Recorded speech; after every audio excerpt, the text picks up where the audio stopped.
This is the story of how a seemingly minor dispute over a single misplaced gnome became a devastating multi-year legal war, culminating in a disgraced HOA board chair being forced to sell her home, pay 6 figures in damages, and forever be banned from community governance. A single, ruthless woman named Eleanor West tried to weaponize fraudulent photos, but she forgot one thing. I always check the fine print, and the inspector. He arrived exactly 4 hours too early. You won't believe how this twisted plot unraveled. Before we dive into the most satisfying HOA takedown you will ever witness, do me a favor. If you've ever had to deal with a power-tripping Karen, smash that like button right now. It helps the channel bring you more sweet, sweet justice. Hit subscribe and turn on notifications because you do not want to miss the next chapter of HOA horror. Let's get into it. Welcome to the Willow Creek Preserve. My name is Alex, and my nightmare began with the incident of the ceramic fisherman. I had lived in Willow Creek for 5 blissful years, maintaining my property, enjoying my small patch of lawn. My only crime? Placing a small, hand-painted ceramic fisherman gnome near my mailbox. It was a gift from my late grandfather, harmless and about 10 inches tall. The HOA's CCRs were vague on decorative yard accents, but my tiny fisherman was well within the size limits. Enter Eleanor West. Eleanor was the chairman of the Willow Creek HOA Architectural Review Committee, making her the queen of the curb. She viewed the CCRs as her personal divine mandate. The first communication wasn't a chat. It was a terse notice of violation. Improper lawn ornamentation. It cited Article 4, Section B, Subsection 7, non-approved, excessively whimsical. Or inappropriate figures must be removed within 7 days. Excessively whimsical. Wrote a detailed rebuttal referencing the size limits. A week later, I received a second notice with a $100 fine. I removed the fisherman not because I agreed, but to avoid the hassle. But I didn't forget. A few weeks passed, and I thought the storm had blown over. I was wrong. My new project was building a small raised bed vegetable garden in my backyard, entirely screened from view by a 6-foot privacy fence, perfectly compliant. Eleanor, however, viewed my property as her personal fiefdom. Every month I was getting a new nitpicking violation. A blade of grass too long. A recycling bin left out past 7 p.m. This level of scrutiny was unprecedented. I discovered I wasn't her only target. She had a small list of residents she seemed to enjoy tormenting. The real escalation, the point of no return, came when I received a violation for gross neglect of property, citing a major unapproved structure in my side yard. A structure I did not have. Attached was a grainy, zoomed-in, heavily shadowed photo of what looked like a collapsing, dilapidated shed covered in mold. My side yard was pristine. I knew this was fake, a cheap digital forgery, but the letter was official, demanding the removal of the structure, accompanied by a staggering $500 fine and the threat of an immediate lien on my property if not resolved within 72 hours. This was malicious. I called the HOA management company, demanding to see the original, unedited photo. The manager, Gary, nervously explained the evidence had been submitted directly by Eleanor West, and they simply processed the violation. Said an independent, certified property inspector would be dispatched in 1 week. Friday at 2 p.m. to confirm the violation, and until then, the fine stood. That night I knew she was planning to amplify the fraud just before the inspection. The next 6 days were a blur of adrenaline and anxiety. My lawyer, Sarah, confirmed that filing a fraudulent property violation with intent to cause financial harm was a serious offense, well outside the bounds of typical HOA pettiness. I had to document everything. The day before the scheduled inspection, a massive, obnoxious orange barricade appeared on the street directly in front of my property line. It wasn't blocking the driveway, it was simply there, taking up a crucial parking spot and making my house look like a construction site. Attached was a laminated sign, hazardous area, property under review for structural integrity violation, signed by Eleanor West. It was public shaming, a deliberate tactic to ensure the inspector would view my property as suspicious. But the real escalation, the true gut punch, came that evening. I received a new letter, hand-delivered. It was a cease and desist order. It alleged that the real violation wasn't the fake shed, but my backyard raised garden, which, it now claimed, was a commercial-scale farming operation in violation of the residential use-only clause. The photo attached was my garden bed, but Eleanor had clearly staged it. She had somehow trespassed into my backyard and scattered half a dozen empty, commercial-sized fertilizer bags and brightly colored wholesale-looking boxes labeled bulk produce. The CCRs allowed for personal gardening, but this staged photo made it look like I was running a distribution center. The letter levied a $10,000 fine and demanded the garden be torn out within 24 hours. The sheer audacity of the staging, the trespassing, the planting of fake evidence was breathtaking. I felt physically sick. I rushed to my backyard and found a tiny scuff mark on my fence rail. She had been there. I realized she was attempting a financial ambush. Sarah was furious. "Alex, this is criminal-level evidence tampering. We need ironclad proof." Eleanor's strategy was simple. Flood the zone with so many violations that the inspector, overwhelmed, would just sign off on the most egregious one, the $10,000 garden claim, and walk away. I was a single homeowner against a power-mad HOA chair willing to commit fraud and trespass. The inspection was scheduled for Friday at 2 p.m. I was cornered. I reviewed every piece of paper, desperately searching for a loophole. That night, unable to sleep, I was reviewing the original gnome violation notice. My eyes fell on the tiny, dense boilerplate text at the bottom. It detailed the formal resolution process. Section 6, subsection C, stated, "Formal inspection shall be conducted on the scheduled date, commencing no earlier than 4 hours prior to the official stated time." The official stated time for Mr. Thomas, the independent inspector, was 2 p.m.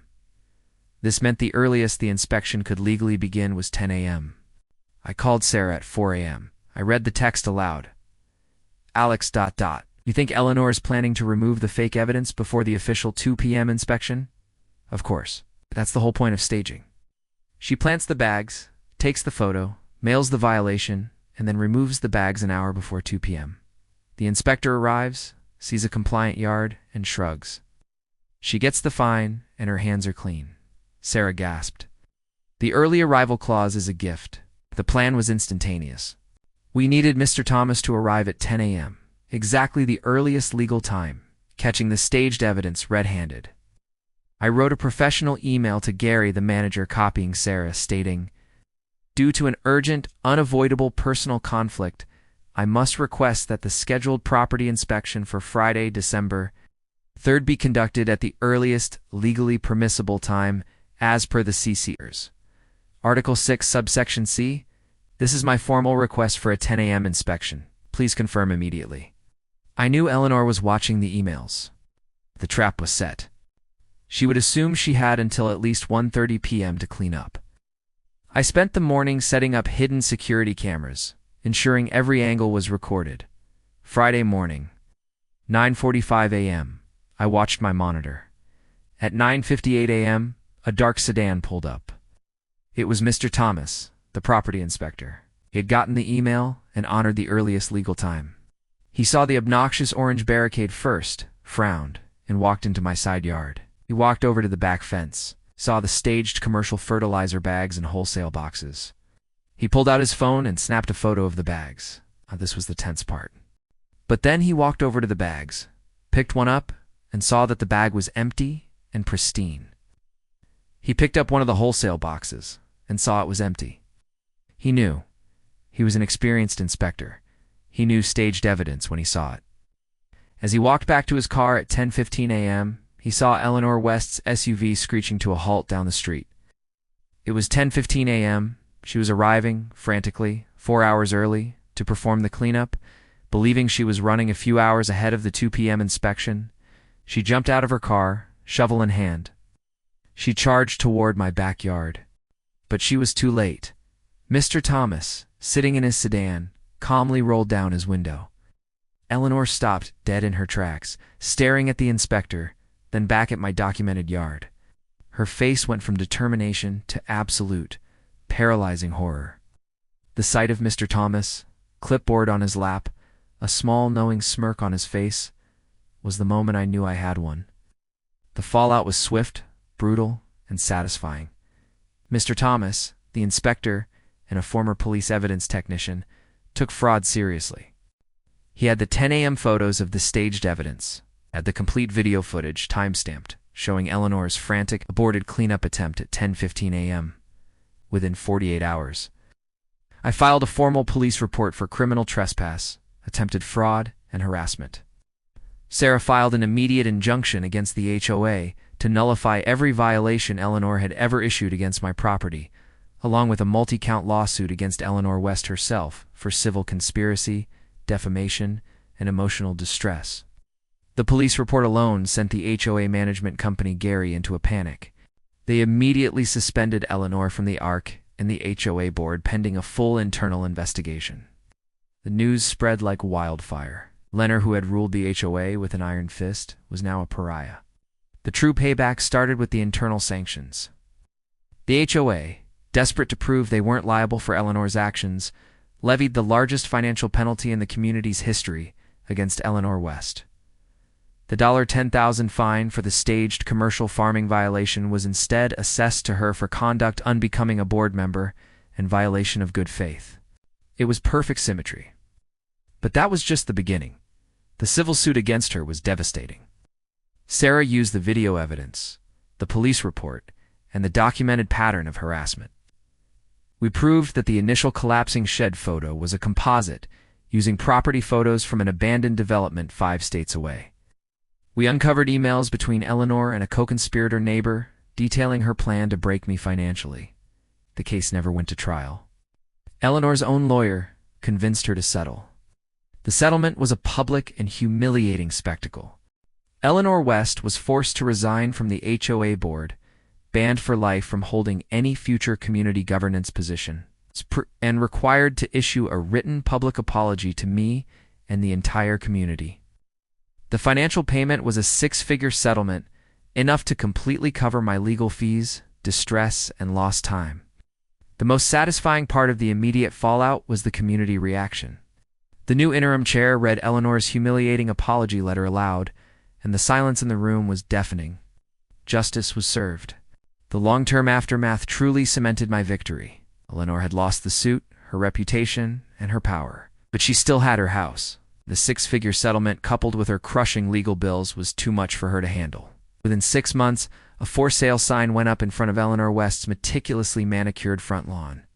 It was the sign of final defeat. But I wasn't done with my payback. I had taken the 6-figure settlement and done 2 things.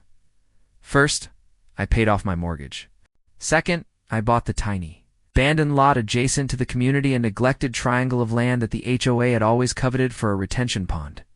Then, on the day Eleanor's house officially closed escrow, I pulled the final, ultimate act of revenge. I spent $5,000 on a massive, custom-made ceramic statue. It wasn't a gnome. It was a 9-foot-tall, bright pink flamingo, wearing a tiny silver crown and holding a fishing rod. I placed it squarely on my newly acquired adjacent lot, right next to the property line of what used to be Eleanor's home. It was visible from her front window, a colossal monument to her defeat, and perfectly compliant with the county's commercial zoning rules for the small sliver of land. The sale of her house hit a snag, as the buyers noticed the 9-foot, excessively whimsical pink flamingo staring at their new home and tried to pull out. Eleanor, already powerless, had no recourse. The new owners eventually closed, but the flamingo remained. I even named the flamingo Eleanor. The story closed with a final poetic irony.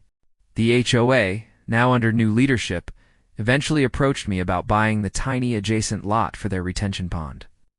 I agreed on one condition. They had to formally amend the CCRs to change Article 4, Section B, Subsection 7, to allow any and all tasteful lawn ornamentation, including, but not limited to, ceramic fishermen and non-excessive garden gnomes. They agreed. My ceramic fisherman gnome, the original catalyst, now sits proudly next to my mailbox.